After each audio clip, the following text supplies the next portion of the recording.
ನಮಗೂ ಬಿಸಿ ರಕ್ತ ಇದೆ. ಆದರೆ ಬಿಸಿ ರಕ್ತ ಎಲ್ಲಿ ಉಪಯೋಗಿಸ್ಬೇಕು ಅಲ್ಲಿ ಹೊರಗಡೆ ಅದು. ಇದು ಪಾರ್ಲಿಮೆಂಟ್ರಿ ಡೆಮೋಕ್ರಸಿಲಿ ನಾವೆಲ್ಲ ಕೆಲಸ ಮಾಡ್ತಾ ಇದ್ದೀವಿ. ನಾನೇನು ಗ್ರಾಜ್ಯುಯೇಟ್ ಏನಲ್ಲ ಡಾಕ್ಟರ್ ಅಧ್ಯಕ್ಷರೇ, ನಾನು ಗ್ರಾಜ್ಯುಯೇಟ್ ಏನಲ್ಲ. ನಾನು ಗ್ರಾಜ್ಯುಯೇಟ್ ಆಗಿದ್ದು 47ನೇ ವಯಸ್ಸಿಗೆ ಓಪನ್ ಯೂನಿವರ್ಸಿಟಿಲಿ. ಅಂಥ ದೊಡ್ಡ ಎಜುಕೇಷನ್ ಬ್ಯಾಕ್ಗ್ರೌಂಡಲ್ಲಿ ನಾನು ಬರಲಿಲ್ಲ ನಾನು. ಬಟ್ ಅಂದರೂ ಏನೋ ಒಂದು ಅನುಭವದಲ್ಲಿ ಎಲ್ಲರನ್ನೂ ನೋಡ್ಬಿಟ್ಟು ನಾವೆಲ್ಲ ಹೆಂಗೋ only experience has made us to be in this stage. ಇಲ್ಲಿವರೆಗೂ ನಾವು ಬಂದು ಕೂತಿದ್ದೀವಿ. ನಮಗೂ ಪ್ರತಿಯೊಂದು ವಿಚಾರ, ಪ್ರತಿಯೊಂದು ಪದೇ ಬೇರೆ ಭಾವನೆ ಇಲ್ಲ. ಆದರೆ ಯಾವುದೇ ಮನುಷ್ಯ ಸ್ವಾಭಿಮಾನಕ್ಕೆ ಧಕ್ಕೆ ಆದಾಗ, ಆತ್ಮಗೌರವಕ್ಕೆ ಧಕ್ಕೆ ಆದಾಗ no one will tolerate this. ಒಬ್ಬ ನಾನು ಅಧ್ಯಕ್ಷ ಆಗಿದ್ದು, ನಾನು ಅವ್ರ ಕೈ ಕೆಳಗೆ ಕೆಲಸ ಮಾಡಿದ್ದೀನಿ. George is my leader.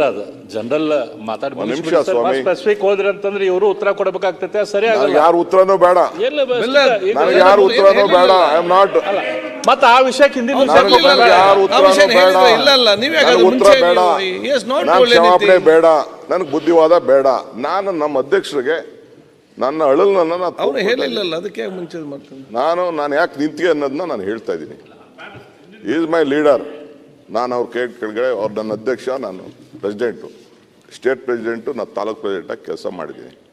ನನ್ನ ಲೀಡ್ರಿಗೆ ಆದಂಥ ಅವಮಾನ ಮರ್ಯಾದಿನ ನಾನು ಇಲ್ಲಿ ಕೂತ್ಕೊಂಡು ನಾನು ನೋಡ್ಕೊಂಡು ಸಹಿಸ್ಕೊಂಡೆ ಅಂತ ಅಂದರೆ ನನ್ನಂಥ ಅನಾಲಯಕ್ ಲೀಡರ್ ಆಗ್ಲಿಕ್ಕೆ ಸಾಧ್ಯ ಇಲ್ಲ. ನಾನೊಬ್ಬ ಪಕ್ಷದ ಅಧ್ಯಕ್ಷ ಕೂಡ. It is my bound duty to stand by him. So ಅದಕ್ಕೋಸ್ಕರ ನಾನು ಬಂದ ಆವೇಶದಿಂದ ನಾನು ಮಾತಾಡಿದ್ದೀನಿ. ಐ ಮೇ ಬಿ ರಾಂಗ್ ಇರ್ಬೋದು. ನನ್ನ ಭಾಷೆ, ನನ್ನ ಪದ, ನನ್ನ ಆವೇಶ ನಾನು ಕರೆಕ್ಟು ಅಂತ ನಾನು ಹೇಳೋದಿಲ್ಲ. But I am also N human man, human being. ನನಗೂ ಗೊತ್ತಿದೆ. ನನಗೂ ಪಬ್ಲಿಕ್ ಲೈಫಲ್ಲಿ ನಾನು ಎಲೆಕ್ಷನಲ್ಲಿ ಜನ ನನ್ನನ್ನು 8 ಬಾರಿ ನೀವು ಹೇಳ್ದಂಗೆ ಕಳಿಸ್ಕೊಟ್ಟಿದ್ದಾರೆ. ನನ್ನದೇ ಆದಂಥ ಆರ್ಗನೈಸೇಷನ್ ಸ್ಕಿಲ್ ಇದೆ, ಮಾತಾಡೋ ಸ್ಕಿಲ್ ಇದೆ, ಮತ್ತೊಂದಿದೆ, ನನ್ನದೇ ಆದಂಥ ಅನುಭವ ಇದೆ. ಬಟ್ ಇಲ್ಲಿ ನಾನು ತಮ್ಮ ಮುಖಾಂತರ ನಾನು ಕೇಳ್ಕೊಳ್ಳೋದಷ್ಟೇ, you should not hurt someone. ಯಾರೇ ಆಗಲಿ, ದೊಡ್ಡವ್ರು ಇರ್ಬೋದು, ಚಿಕ್ಕವ್ರು ಇರ್ಬೋದು, ಇಲ್ಲೆಲ್ಲ ಈ ಮನೆಗೆ ಬರೋದು ಅಷ್ಟು ಸುಲಭದಲ್ಲ. ಅವರು ಎಲ್ಲ ವಿತ್ ಎಕ್ಸ್ಪೀರಿಯನ್ಸ್ ಅವ್ರದ್ದೇ ಆದಂಥ ಅನುಭವದಲ್ಲಿ ಬಂದಿದ್ದಾರೆ. ಎಲ್ಲರಿಗೂ ಕೂಡ ನಾವು ಇಲ್ಲಿ ಇರೋಂಥ ಎಲ್ಲ ಸದಸ್ಯರು ಕೂಡ we have to respect them. ಈ ಮನೆ ಒಳಗಡೆ ಬಂದರು ಅಂದ ತಕ್ಷಣ ಹಣದ ಮೇಲೆ, ಇದ್ರದ್ದು ಮೇಲೆ, ಬ್ಯಾಕ್ಗ್ರೌಂಡ್ ಮೇಲೆ ಬರೋಕ್ಕಾಗಲ್ಲ. ಏನು ಇಲ್ಲದೆ ಹೋದವರು ಪಾಪ ಆಶ್ರಯ ಸೈಟಲ್ಲಿ ಪಾಪ ನಾನು ಒಂದಿನ ನಮ್ಮ ಶಿವಳ್ಳಿ ಅಂತ ನನ್ನ ಸ್ನೇಹಿತ ಒಬ್ಬ ಇದ್ದ, ಅವನ ಮನೆಗೆ ಹುಡಿಕೊಂಡು ಹೋಗಿದ್ದೆ. ಆಶ್ರಯ ಸೈಟಲ್ಲಿ ಅವನಿದ್ದ.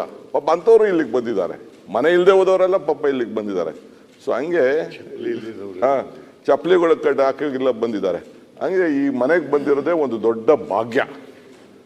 ಇಂಥ ಸಂದರ್ಭದಲ್ಲಿ ದೇವ್ರು ನಮ್ಮನ್ನ ಕಳಿಸ್ಕೊಟ್ಟಿದ್ದಾರಲ್ಲ, ಜನ ನಮ್ಮನ್ನ ಕಳಿಸ್ಕೊಟ್ಟಿದ್ದಾರಲ್ಲ, ಇದರಲ್ಲಿ ನಮ್ಮನ್ನು ಕೂಡ ಜನ ನೋಡ್ತಾ ಇರ್ತಾರೆ.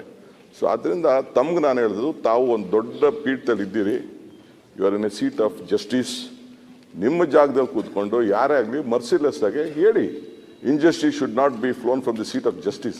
ನಿಮ್ಮಿಂದ ನಮ್ಗೆ ನ್ಯಾಯ ಸಿಗಬೇಕು. ನಾವು ತಪ್ಪು ಮಾಡಿದ್ರೆ ಎಸ್ ಯು ಆರ್ ರೈಟ್, ಬೇಕಾದ್ರೆ ನಮ್ಮನ್ನ ಸಸ್ಪೆಂಡ್ ಮಾಡಿ. ಯಾವ್ದಾರ ಸದಸ್ಯರು ತಪ್ಪು ಮಾಡಿದರೆ ಸಸ್ಪೆಂಡ್ ಮಾಡಿ ಹೊರಗಡೆ ಇಡಿ, ಏನು ತೊಂದರೆ ಇಲ್ಲ.